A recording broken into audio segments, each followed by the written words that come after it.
ఈరోజు మన భారతదేశ ఉమెన్ క్రికెట్ టీము ప్రపంచానికి చాటి చెప్పిన శుభతరుణంలో మా యొక్క మహిళామణులందరూ కూడా, తెలుగు మహిళలందరూ కూడా ఈ శుభ సందర్భాన్ని చాలా అత్యంత అద్భుతంగా మేము సెలబ్రేట్ చేసుకుంటూ ఈరోజు పశ్చిమ కార్యాలయంలో నుంచి కేక్ కటింగ్ ప్రోగ్రామ్ని ఏర్పాటు చేసుకోవడం జరిగింది.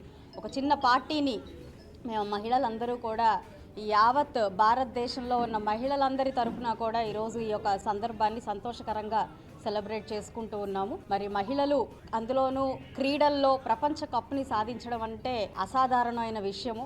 మరి నేటి మహిళల పరిస్థితి మనం చూస్తూ ఉన్నాం. ఇళ్లల్లో ఆడపిల్ల పుడితే మహాలక్ష్మి పుట్టింది అని అనుకునే నేటి సమాజంలో ఇలా మనకి ఖాళీలు ఎంతో మంది బయటకు వచ్చి ఏదైనా మేము సాధించగలము అని చెప్పి ఎందరో మహిళలకి మనం అందరం కూడా గుర్తించి వారికి శుభాకాంక్షలు చెప్పాల్సిన అవసరం ఎంతైనా ఉంది. హర్మన్ ప్రీత్ కౌర్ కెప్టెన్ గా వహించిన టీమిండియా ఉమెన్స్ జట్టుకి ప్రత్యేకమైన శుభాకాంక్షలు. సెమీఫైనల్స్ లో తన అనితర సాధ్యమైన ప్రతిభను కనబరిచిన జెమీమా గారికి కూడా ప్రత్యేకమైన శుభాకాంక్షలు. ఈరోజు ఆస్ట్రేలియా లాంటి ధీటైన జట్టుతో తలపడి 127 నాట్అవుట్తో ఆవిడ ఫైనల్స్లోకి మనని తీసుకురావడం అనేది ఆవిడ చేసిన కృషికి నిజంగా ఈరోజు అందరూ మహిళల తరపున, మహిళామణుల తరపున యావత్ భారతదేశం కూడా తల ఎత్తుకుని చూసే ఒక శుభ సందర్భాన్ని తీసుకొచ్చినందుకు కూడా చాలా చాలా సంతోషంగా